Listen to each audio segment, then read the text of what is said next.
So I've been getting really into physical media lately, specifically DVDs, because I don't know about the rest of y'all, but I hate being chained to a streaming services that are just going to take off all of the good shit or put a million ads in when the platform was originally supposed to be ad free.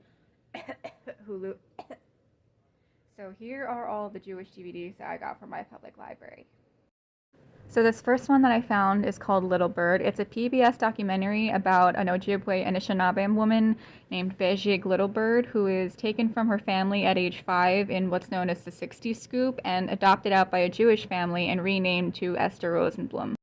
At first, I wasn't sure if this one was strictly an indigenous story or also a Jewish story, but then it was established in one of the episodes that yes, Esther did actually convert as a young child. This is established when she and her fiance David go to the rabbi for premarital counseling. One of the things that I appreciated the most about this story was the fact that while she did find her birth family, or at least the ones that were still alive, she also never forgot her other family, her Jewish family, and this is made manifest in the fact that she is seen at her brother's funeral with her mother, who is Jewish, saying Kaddish and wearing a Kriya ribbon. And it's also established that Esther slash Bejig's adoptive mother is a Holocaust survivor with a number tattoo on her arm. And this is actually acknowledged by her grandfather, her indigenous grandfather, who says, "They gave me a number like that at the Indian school." It's also established that Esther slash Bejig is named for her adoptive mother's late sister who was murdered in the Holocaust. Overall, I think this was a heartbreakingly beautiful story, and I hope to see more like it.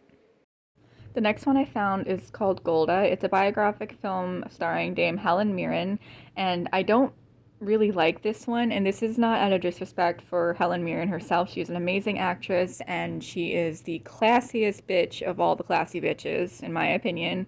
However, Jews should play Jews, and Helen Mirren is neither Jewish nor Israeli, and it just gives it a level of inauthenticity, if that makes any sense. Overall, I ended up having to not finish this one.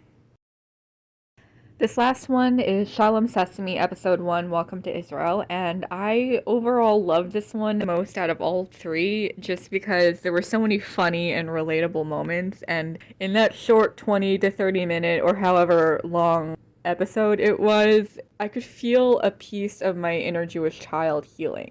I grew up in a time when Jewish representation was practically non-existent, and this to me helped heal a little piece of that. I do, however, wish that I had realized beforehand that it was only the one episode, because if I had known it was just the one episode, I would have requested each individual DVD episode. But honestly, I had so much fun watching this, and I think at one point in the episode they talk about Oscar the Grouch's Israeli cousin. His name is Moshe Ufnik, which I think is just such a hilarious name.